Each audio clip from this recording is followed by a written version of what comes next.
चलिए, श्री हनुमत कृपा क्लासेस में बच्चों आपका फिर पुनः स्वागत है। आज बच्चों हम कक्षा 10 गणित प्रश्नावली 1.1 सॉल्व कराएंगे। वास्तविक संख्याएं।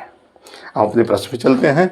पूर्णांकों के निम्नलिखित युग्मों के एचसीएफ और एलसीएम ज्ञात कीजिए तथा इसकी जांच कीजिए कि दो संख्याओं का गुणनफल बड़ा एचसीएफ इंटू एलसीएम है। अब आप देखिए, ये फार्मूला है आपका। दो संख्याओं का गुणनफल, दो संख्याएं दी गई हैं, उनका गुणा करेंगे, गुणनफल दोनों संख्याओं का एचसीएफ इंटू एलसीएम का गुणा करेंगे, दोनों बराबर होनी चाहिए। ये फार्मूला है, इसकी हमको उत्तर की जांच करनी। सर्वप्रथम हम क्या करेंगे, प्रश्न नंबर 1, 26 और 91 का 91 का हमको एचसीएफ और एलसीएम निकालना है। अब 26 का आप गुणनखंड कीजिए। देखिए, 2 से 2 1 का 2, 2 तिहाई 6, फिर 13 क्या है, भाज्य संख्या है, 13 से कटेगा, 1 हो गया। 26 का अभाज्य गुणनखंड, गुणनखंड क्या होगा, हो जाएगा 2 गुणते 13। यही तो होता है 26 का अभाज्य गुणनखंड, 2 गुणित 13। अब इसी तरह आप निकालिए 91 का। 91 किससे कटेगा, देख लीजिए। ये 2 से नहीं कटेगा, 3 से 9 1 10 आ जाएगा, नहीं कटेगा। 4 से नहीं कटेगा, 5 से नहीं कटेगा, 6 से नहीं, 7 से कटेगा। 7 1 का 7, 7 3 का 21, फिर यह 13 से कटेगा, 1 हो गया। 91 का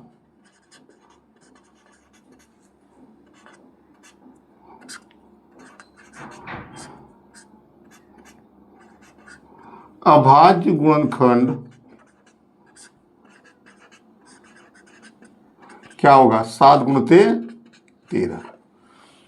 अब सर्वप्रथम हमने अभाज्य गुणनखंड निकाल लिया। आपने गणित का आधारभूत प्रमेय पढ़ा है, किसी भाज्य संख्या को अभाज्य संख्याओं के गुणनखंड के गुणनफल के रूप में विभक्त किया जा सकता है और गुणनखंडों के क्रम के बिना अद्वितीय होता है। ये गुणनखंड प्रमेय आपने पढ़ा है। यहाँ हमने क्या किया, गुणनखंड कर दिया। अब आप लिखेंगे 26 व 91 का एचसीएफ और 26 व 91 का एलसीएम। अब देखिए, एचसीएफ निकालना रहता है जब, ध्यान से देखिए, यहीं ध्यान से दीजिए। 26 से 91 का जब एचसीएफ हाईएस्ट कॉमन फैक्टर, तो जो दोनों के गुणनखंड में होता है उसी को लेते हैं। जब हम किसी भी 2 संख्या, 3 संख्या, 4 संख्या का एचसीएफ महत्तम समापवर्तक निकालना रहता है, तो जो दोनों के गुणनखंड में हो, दोनों के गुणनखंड में, यहाँ देखिए एचसीएफ कॉमन फैक्टर मतलब जो सर्वनिष्ठ गुणनखंड है, हाईएस्ट, उसी को लेते हैं। तो यहाँ क्या हो गया, 13 हो गया। इतना समझ में आ गया। अब एलसीएम देखिए, अब इसमें क्या होता है, जो दोनों में है उसको एक बार लिखते हैं, बाकी सभी को लिख लेते हैं। सभी पर 2 संख्याएं हैं, 3 संख्याएं, 4 संख्याएं, सभी के गुणनखंड को लिख लेते हैं, लेकिन जो दोनों में है उसको एक ही बार लिखते हैं। जैसे देखिए, यहाँ 2 है, इसमें 2 नहीं, 2 लिख लिए हम। फिर इसमें 13 है, 13 इसमें भी है, 13 लिख लिए। अब फिर इसमें क्या है, 7 है, हमने 7 लिख लिया। अब कुछ छूटा तो नहीं छूटा, लेकिन 13 को बस हमारे कहने मतलब 13 को एक ही बार लिखेंगे। हमने लिख लिया 2 गुणते 13 गुणते 7, एक क्रम का, ये 2 गुणते 7 गुणते 13 भी हो सकता है।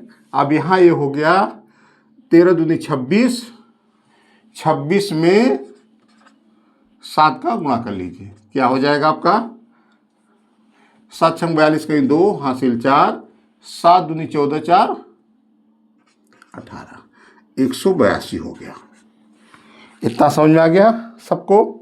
देखिए, इसमें एक चीज ध्यान दीजिए, आप गुणनखंड कीजिए अभाज्य गुणनखंड, उसके बाद इस रूप में लिख लीजिए जब एचसीएफ निकालना हो तो जो दोनों में है, 13 इसमें भी है 13 इसमें। कभी कभी प्रश्न उठता है कि कोई नहीं होता है, कोई गुणनखंड उभयनिष्ठ नहीं होता, तब एक माना जाता है, एक दोनों के एक की सबके गुणनखंड में होता है। तब अगर यहाँ 13 यहाँ दोनों न मिलते तब हम ये सिर्फ एक लिखते हैं। और एलसीएम जब निकालना होता है तो हम क्या करते हैं कि 2 इसमें नहीं है, 2 हमने लिख लिया। अब 7 इसमें है, 7 लिख लिया। 13 दोनों में है तो उसको कहने मतलब दोनों के गुणनखंड का पूरा लिखते जाएंगे, जो उभयनिष्ठ होगा उसको लिख लेंगे, बस इतना हो गया। अब हम उत्तर की जांच करेंगे, करा दें कि उत्तर की जांच, इसकी जांच कीजिए। तो हम जांच कर रहे हैं।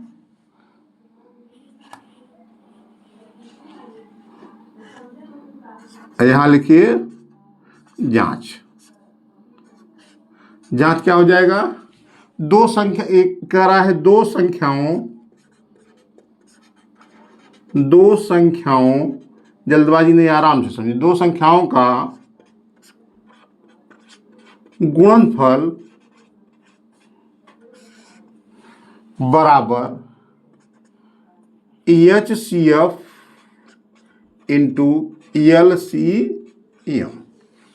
2 संख्याएं कौन कौन सी हैं, आपका हो गया 26 इंटू 91। यहाँ HCF कितना निकाले हैं आप, HCF आपका 13 है, 13 गुणते LCM कितना है 182 है। अब देखिए एक राइट पक्ष हो गया LHS RHS।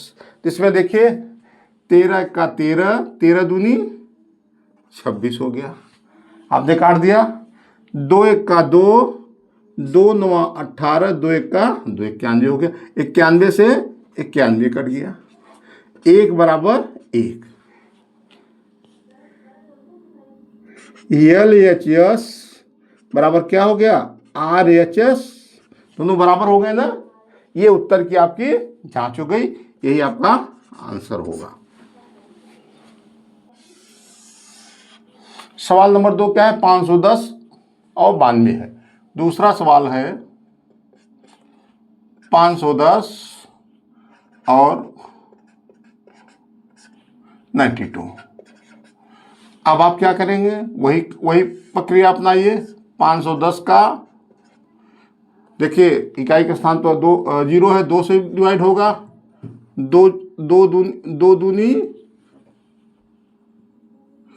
दूनी 4, 5 में से 4 निकालेंगे, यहाँ 5 है, 5 में से 4 निकालेंगे, एक बचेगा 11 हो जाएगा, एक लेकर के 2 पंचे 10, 2 पंचे 10, 255 हो गया। फिर किससे कटेगा ये, 5 5 10 2 12, तो शायद 3 से कटेगा, 3 8 24, 3 का पढ़ा पड़ेंगे, 3 और 24, 25 में से 24 निकालेंगे, आएगा एक यहाँ, इसका 1 और 5 15 हो गया, 3 बचे 15। फिर एक इससे कटेगा 5 से, 5 1 का 5, 5 सते 35। फिर किससे कटेगा 17 से। जब एक आ जाता है तो यहाँ छोड़ देते हैं। अब दूसरा चीज 92,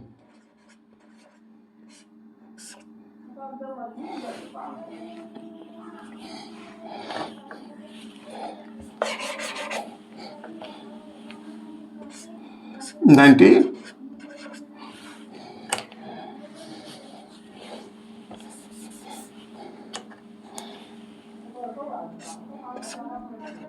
टू,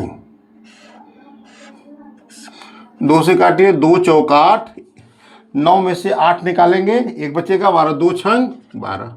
फिर 2 से काटिए, 2 दूनी 4, 2 तिहाई 6, फिर 23 से, ये अभाज्य संख्या है तो इससे कटेगा।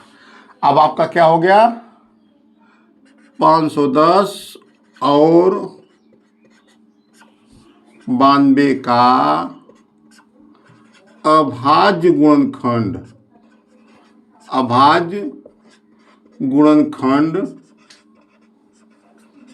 बराबर क्या होगा, 2 गुणते 3 गुणते 5 गुणते 17। देखिए 2 गुणते 3 गुणते 5 गुणते 17 आ गया।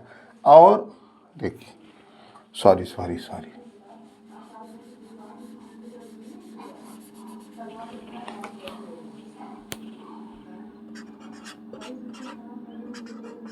510 का होगा। और 92 का देखिए, 92 का अभाज्य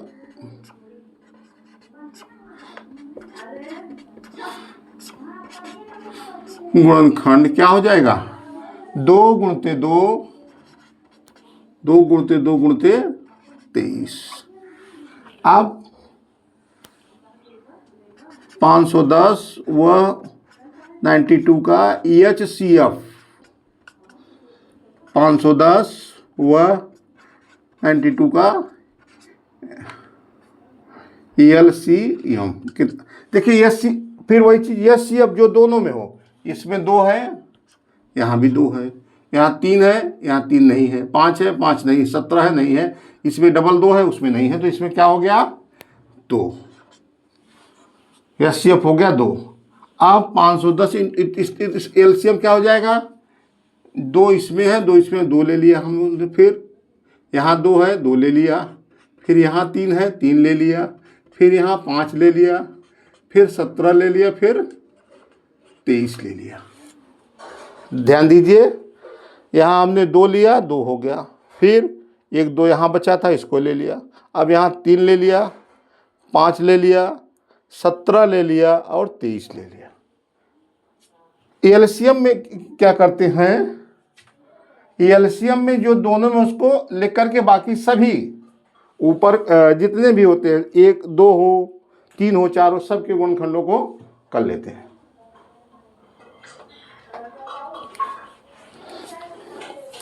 अब अपने उत्तर की जांच, इसको गुणा कर लीजिए।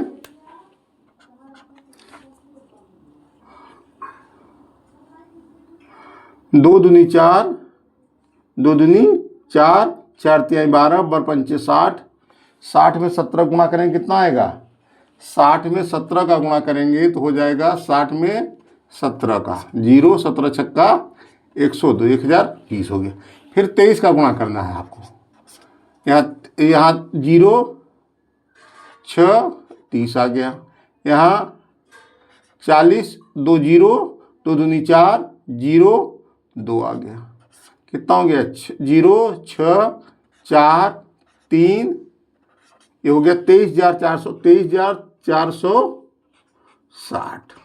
अब अपने उत्तर की जांच कर ली। जांच करना है क्या, जांच में वही चीज, दो संख्याओं का गुणनफल। देखिए इसमें हम थोड़ा डाइट कर दें कि यहाँ लिखे दो संख्याओं का गुणनफल। संख्याएं कितना है 510 इंटू 92, उनका EHCF, EHCF कितना है 2 इंटू 23,460। अब आप इसमें क्या करेंगे, पहले 2 से काटिए, 2 चौक 8, 2 छंग 12। फिर देखिए 6 4 10 3 13, 6 4 10 3 13 2 15, 5 1 6, क्या कट 3 से कटेगा, देखिए 3 1 का 3, 3 सते 3 1 का 3, 5 में से 3 निकालेंगे 2 बचेगा, 1 3 सते 21, यहाँ 0 आ गया। ये 3 से काटिए, 3 सते 21, 2 बचा, 3 8 24, 3 दूनी 6 और 0, इतना कट गया। अब देखिए फिर 7 1 8, 6 4 10, कितने कटेगा, 1 0 यहाँ है, 1 0 यहाँ है, काट देते हैं। देखिए 2 से काटिए, यहाँ क्या हो गया, 2 दूनी 4, 2 तिहाई 6, फिर 2 से काटिए, 2 तिहाई 6, यहाँ कितना बचा, 1 18 हो गया, 2 9 18 और 2 1 का 2 और 0 आपका हो गया। यहाँ फिर से हम लिख देते 170 गुणते 23 बराबर आ गया 3910। 1 0 इसको काट दिए, 1 0 इसका काट दिए, 17 से भाग दे दीजिए, 17 1 का 17, 17 दूनी 34, 17 त्रिक 51, क्या हो गया 23 बराबर 23। यह उत्तर की जांच हो गई। 23 बराबर 23। RHS बराबर LH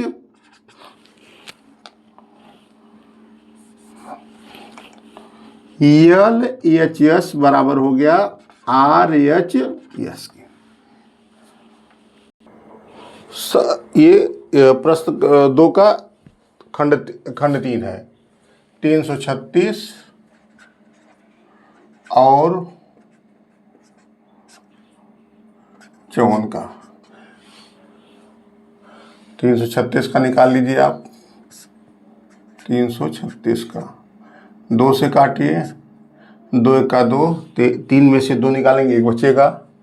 13 हो गया, 2 6 12, 1 बचा, 12, 13 में से 12 निकालेंगे, 1 बचेगा। 6 हो गया, 2 8 16, फिर 2 से काटिए, 2 8 16, 2 चौक, फिर 2 से काटिए, 2 चौक 8, 2 चौक 8 और 2 दूनी 4, 2 चौक 8, फिर क्या है, फिर 2 से काटिए, 2 दूनी 2 1 का, फिर 3 से काटिए, 3 से 21, फिर 7 से 1, और फिर 54 का देख लीजिए।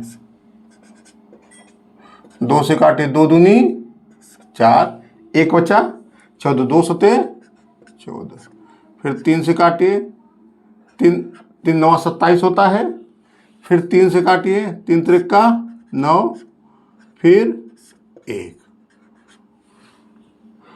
तो 336 का अभाज्य गुणनखंड, अभाज्य गुणनखंड क्या होगा,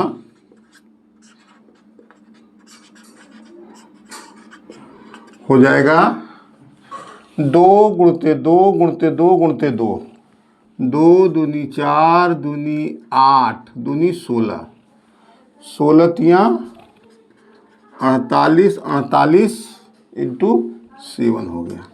अब 54 का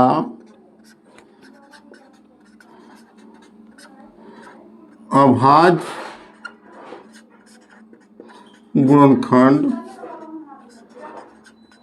क्या हो जाएगा, 2 गुणते 3 गुणते 3 गुणते 3, 336 वह 54 का HCF, 336 वह 54 का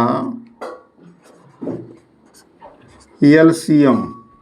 देखिए हमने आपको एचसीएफ बताया, 2 इसमें है 2 इसमें है, फिर 2 इसमें नहीं है, 3 इसमें है, 1 इसमें है, 2 गुणते 3, जो दोनों में होगा उसको हम ले लेते हैं।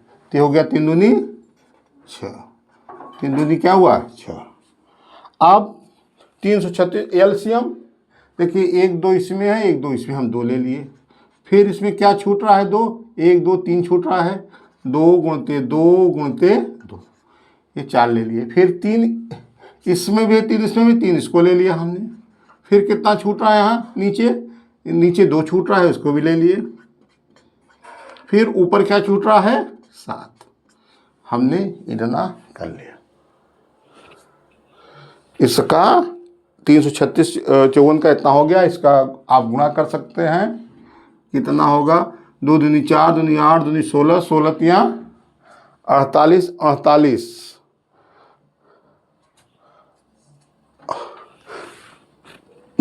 48 सत्ते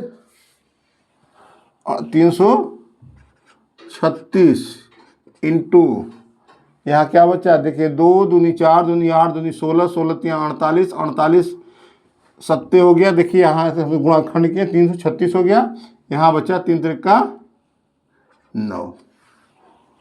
अब इसको गुणा करेंगे तो क्या हो जाएगा, 9 6 54 कहीं 4, 9 6 54 कहीं 4 हासिल 5, 9 3 27, 27 5 32, 32 कहीं 2 हासिल 3, 9 3 27, 27 और 3 30, 3024। अब अपने उत्तर की जांच कर लीजिए। जांच करना है क्या, जांच में हो जाएगा 2 संख्याओं का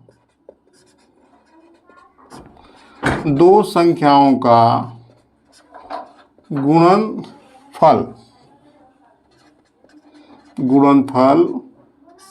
बराबर HCF इंटू LCM। राइट। अब दो संख्याएं क्या हैं आपके, देखिए दो संख्याएं हैं 336 इंटू 54। इधर क्या आ गया है आपका, इधर है आपका 6 गुणते 3024। अब आप देखिए 6 का 6, 6 9 क्या होता है, 54 होता है।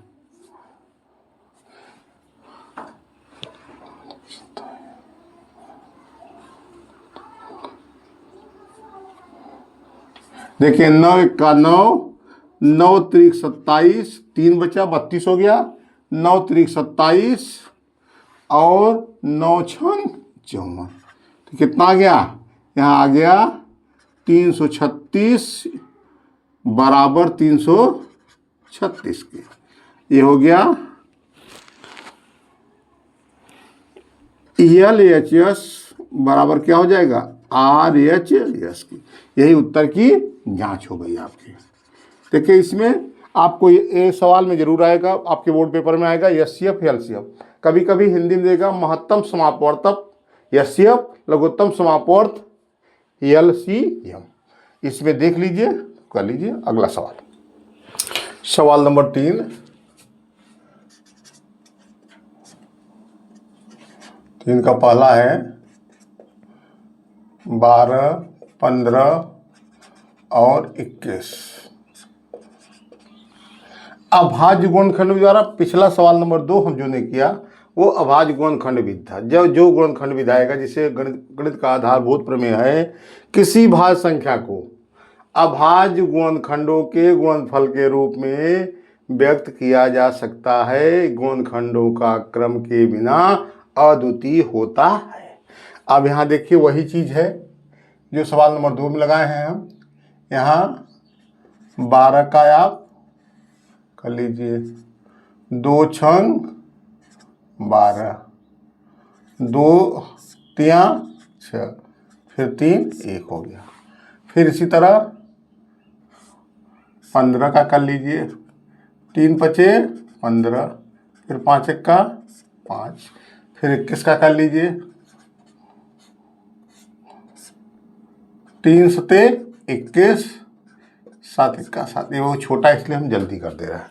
अब यहाँ लिखिए 12 का हमने जो पिछले सवाल में कराया था, अभाज्य गुणनखंड क्या हो जाएगा आपका, इसका क्या होगा 2 गुणते 2 गुणते 3, और 15 का क्या होगा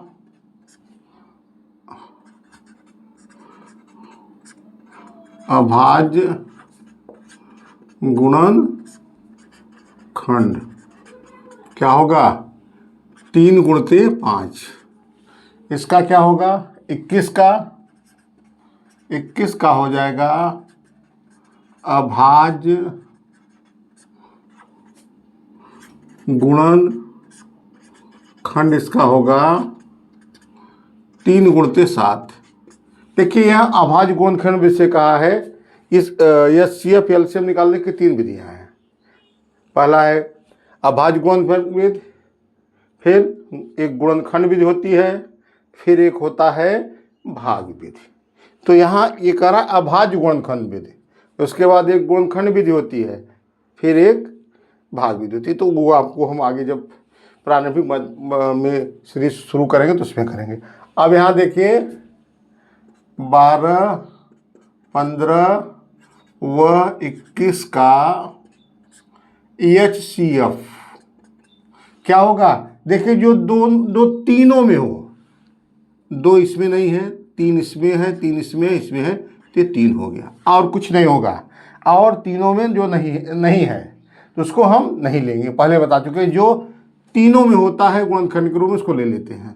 अब 12, 15 व 21 का एलसीएम। देखिए अब ऊपर चलेंगे, दो बार है, नहीं है, ले लिए, कोई छोड़ेंगे नहीं हम। इसमें 3 है, 3 सब में था, ले लिया, इसमें भी है। अब इसके बाद इसमें 2 सब ले लिया, इसमें 5 छूट रहा है, 5 ले लिया हमने। इसमें क्या छूट रहा है? 7 छूट रहा है। तो ये कितना हो गया आपका?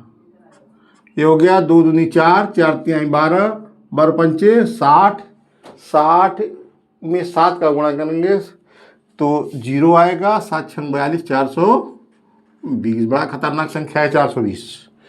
तो क्या हो गया? अब यही कह रहा है अभाज्य गुणनखंड, ये अभाज्य गुणनखंड हो गया जिससे एचसीएफ और एलसीएम। जैसे हमने पिछला प्रश्न संख्या 2 में सॉल्व किया, वही है, वहाँ उत्तर की जांच थी, यहाँ जांच नहीं है। तो ये आपका हो गया एचसीएफ एलसीएम। एचसीएफ जो सबके गुणनखंड 2, 3, 4, 5 जितनी भी संख्याएं हों, सबके गुणनखंड में होगा वो एचसीएफ होगा। एलसीएम जो सब में होगा उसको लिख करके बाकी सबके गुणनखंड को लिख ले, किसी को छोड़ेंगे नहीं, ये एलसीएम होता है। अब इसके बाद दूसरा सवाल है,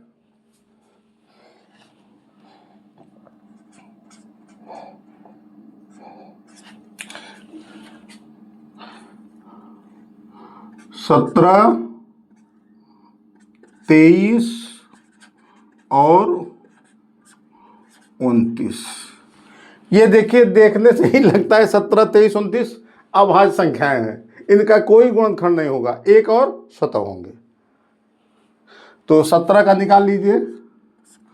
17 क्या है? 17 से कटेगा 1 आ गया। 23 निकाल लीजिए, 1 आ गया, कैंसिल भी हो गया।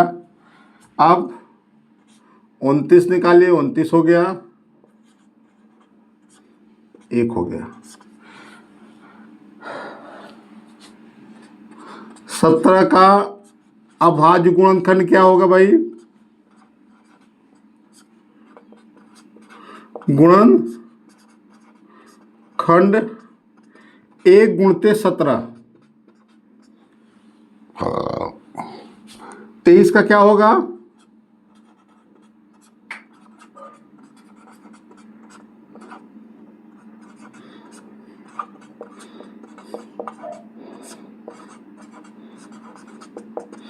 एक गुणते 23। 29 का क्या होगा?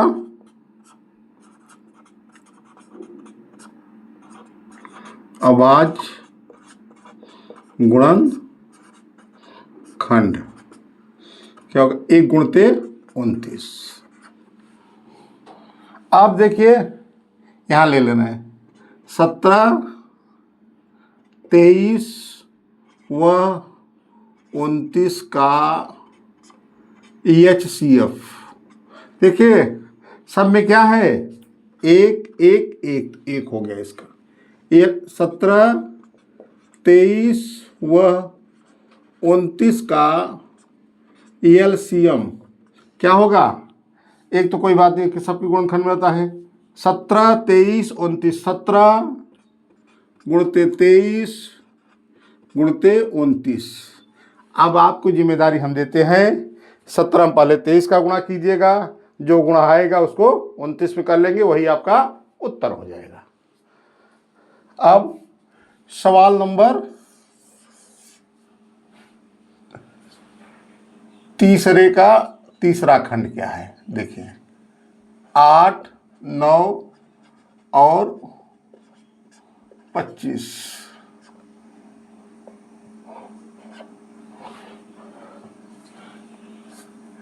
8 का अभाज्य गुणनखंड क्या होगा? मुंजवानी कर लीजिए, संख्या छोटी है। अभाज्य गुणनखंड हो जाएगा 2 गुणते 2 गुणते 2, 2 दूनी 4 दूनी 8। इसको निकालने की जरूरत नहीं है, ये शुरू से ही पढ़ते आ रहे हैं। 9 का अभाज्य गुणनखंड क्या हो जाएगा? 3 गुणते 3, 3 त्रिक का 9 होता है। 25 का अभाज्य गुणनखंड क्या होगा भाई? अभाज्य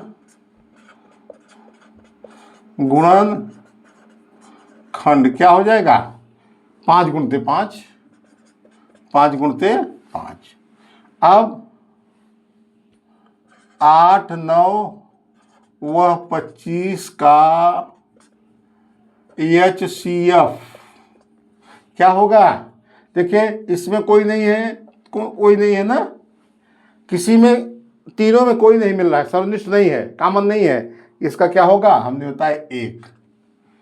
फिर 8, 9 व 25 का